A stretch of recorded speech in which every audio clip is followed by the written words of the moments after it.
Like I'm about to put all these puzzles together. If you know, you know. Attempt to put it back in the bag it came in before they decide to undo it again.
I just finished reading. I read a ton of books. Well, I listen to a lot of the books, I should say, right? Audiobooks still counts. So I just finished reading If You Tell. Let's see if it'll focus.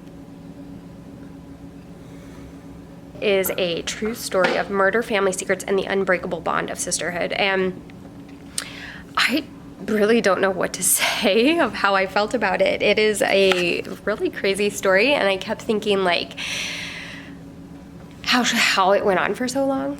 And so I love listening to true crime podcasts, and I love true crime books, but this was one where I just kept thinking, like, how it went on for so long and how they just couldn't tell anybody. And again, I understand that they were like younger sisters, but it was just like normally I can understand that kind of behavior, but this book was just one of those where, I don't know, it just left me so like uneasy about the daughters, and which is terrible to say because they were victims. But if you've read it, like, let me know what you think. Like, I don't know, maybe it was the author who kind of spun it that way, where all I could think was, like, throughout the book, I was like, yes, they are victims, and the blame is definitely on the parents, and there was probably a lot that the author left out, but I just couldn't help but think, like, why didn't they tell? Like, I just kept feeling like something was missing. And so whether there was some sort of like more abuse that was just not like talked about, I don't know. Or if, I don't know, was there something more sinister at play? I just find it very odd that it took them that long to explain, to tell anyone, especially the grandmother, like why they just never thought to say that.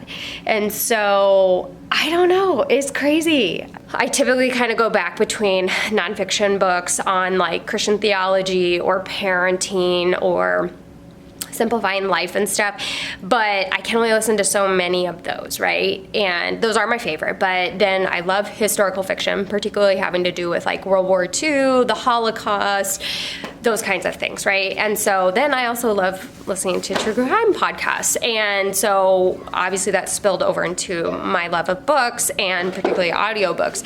So listening to true crime books has been, wow, very eye-opening.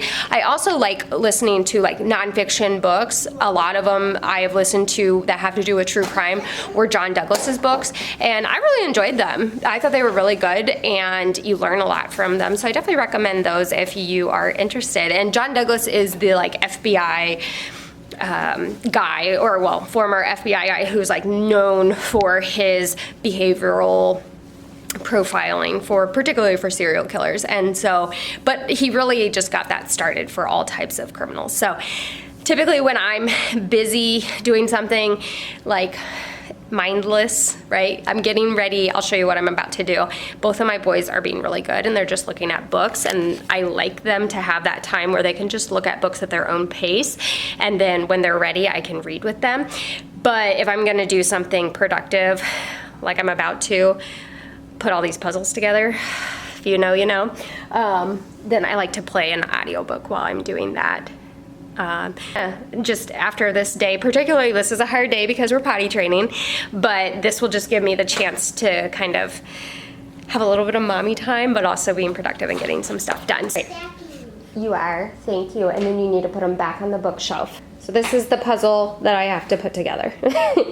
So it was on sale, and I was like, we should totally get that. My sons love the alphabet. I thought this would also be very beneficial for homeschool, just another way to kind of implement the letters. Well, we had it together. It makes like a really nice big mat, kind of like this.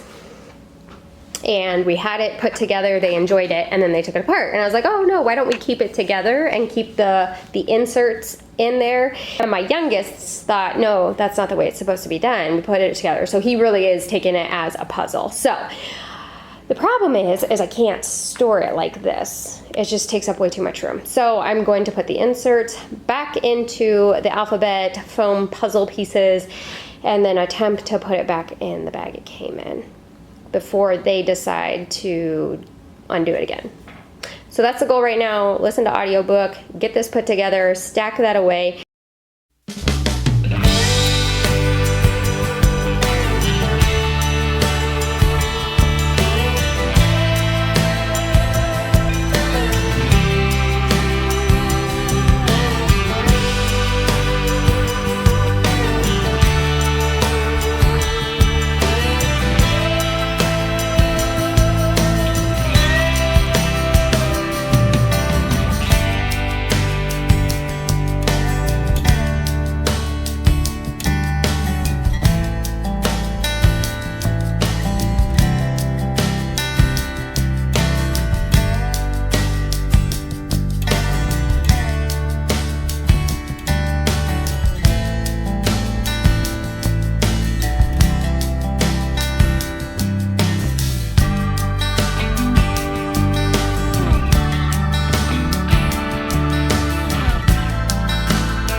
So now we're going to turn our attention to deep cleaning my fridge. I don't deep clean my fridge as often as I should, but it is definitely on my docket right now. We're in winter. This is the best time to do it.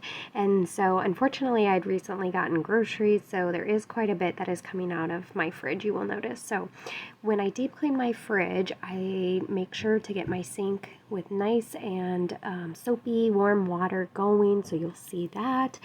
And this is where I'm going to wash the shelves. So I've just found this method the easiest, especially if you have a lot of crumbs or you just have, sometimes condiments can leak and get kind of that gooey residue. I don't know, is it just me? Or the baking soda goes everywhere. And so sometimes it's just easier to pop out those drawers that line the fridge and go ahead and just get them in the water. And so you will notice that's what I'm doing here. It's not the easiest task, and it also can be quite messy. I don't have one of those big farmhouse sinks, and so if you have one of those, that'd be a lot easier. But anyways, so I will take everything out of my fridge, the condiments and the food and all of that will come out, and we will go ahead and give this fridge the deep clean that it needs.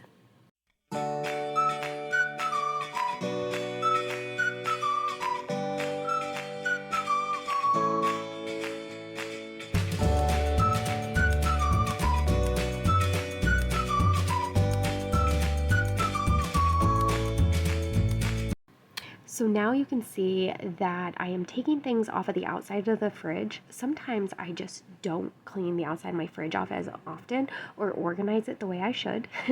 And so when I'm doing a deep clean of the fridge, this is the time to deep clean the outside. And now you can see I'm just literally taking everything out. Now I do work relatively quickly, so it's not like my food is just sitting out for long periods of time in the warmer kitchen. So there's no need to worry for that. But I would say don't keep your food and your drinks and stuff out too long. Work kind of fast.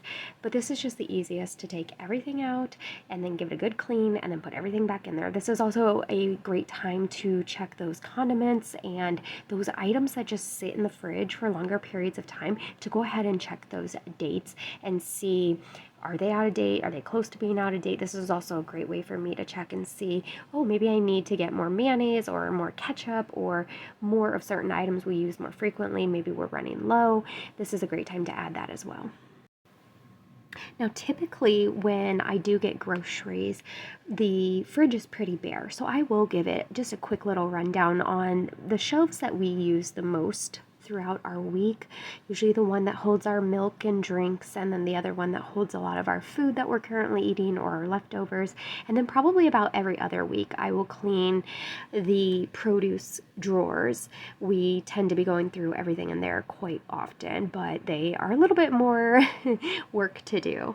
And so that's why I don't clean those out every single week, just because we have all the yogurts and all the apples and all of that. So you will notice that I am just using paper towels, and sometimes I'll use paper towels and sometimes I'll use just a microfiber cloth. It really just depends. Usually if it's very dirty and I haven't done it in a while, I'll just use paper towels. And so you see that I'm spraying as well. I am spraying with a half vinegar and half water solution. So not only is that vinegar going to really give it a good clean, but it's also going to get rid of some of those germs because of the acidity of that. This is also a safe cleaner to use because not only is it, I have drinks and food in here, but I also have a few medications that have to be stored in here. And so I just find that the vinegar and the water is the best solution when you're dealing with your fridge, when you're dealing with the inside of your fridge. Now, when I do the outside, I do use 409, and the only reason I'm using this is because I'm trying to use it up. And so it is a multi-surface, and it also is antibacterial, so it does clean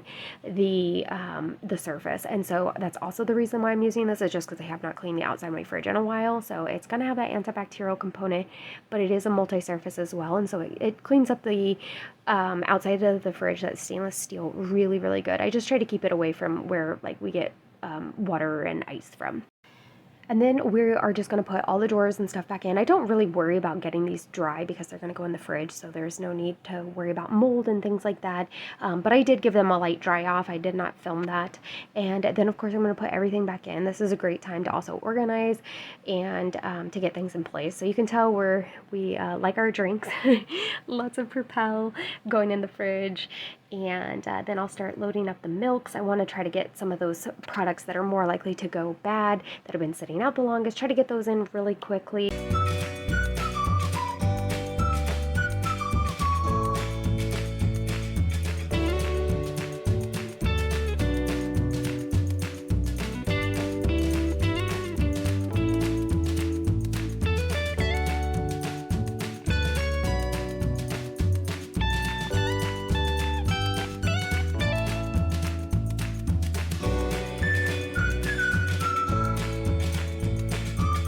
And now I am going to cut up my fresh produce for that fajita recipe. So it does call for a whole onion.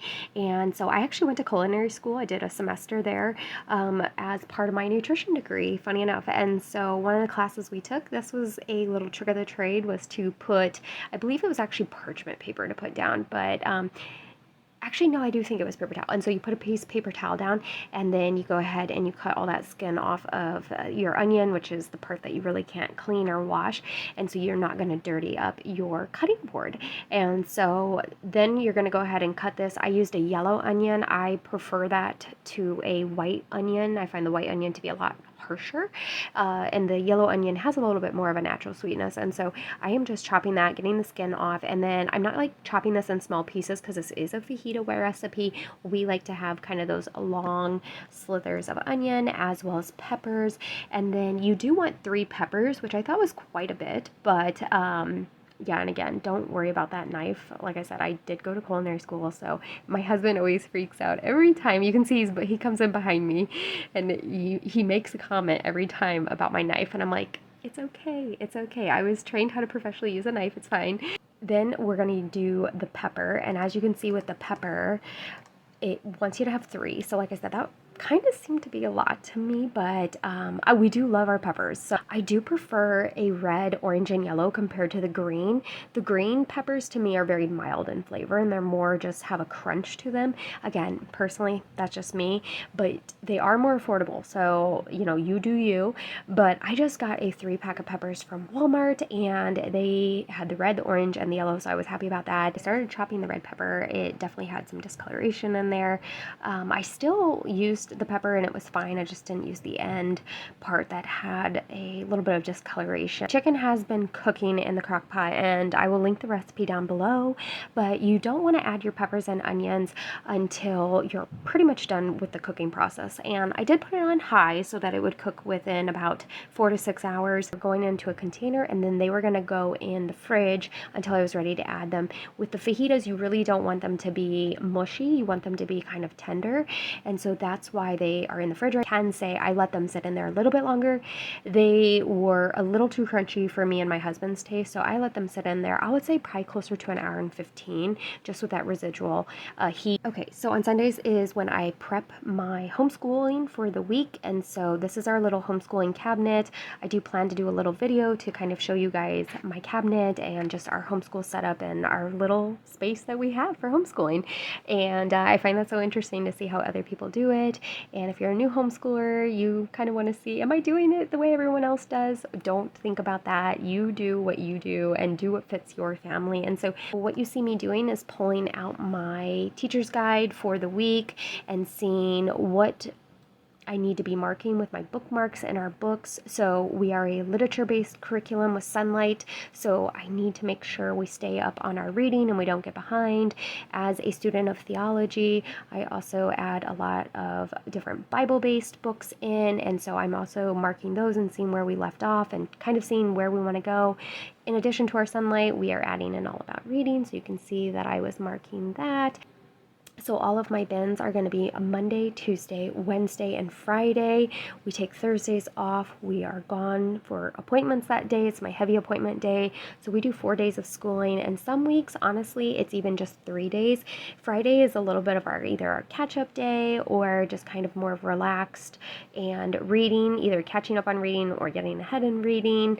But I would say we do definitely 2 very hard homeschooling days, and then we do one a little bit lighter, and then really our 4th one is just kind of a catch up. Again, my son's only in pre-kinder. There's a few items you'll see me putting in these baskets that are even for my younger son who's starting to do like colors. And so this is just the easiest way for me. And like I said, I plan on doing a video coming up for you guys to see my homeschool cabinet, but also kind of talk through more this process if you're interested in how I sort everything out for my week and make sure it's ready to go and we jump in it. No excuses.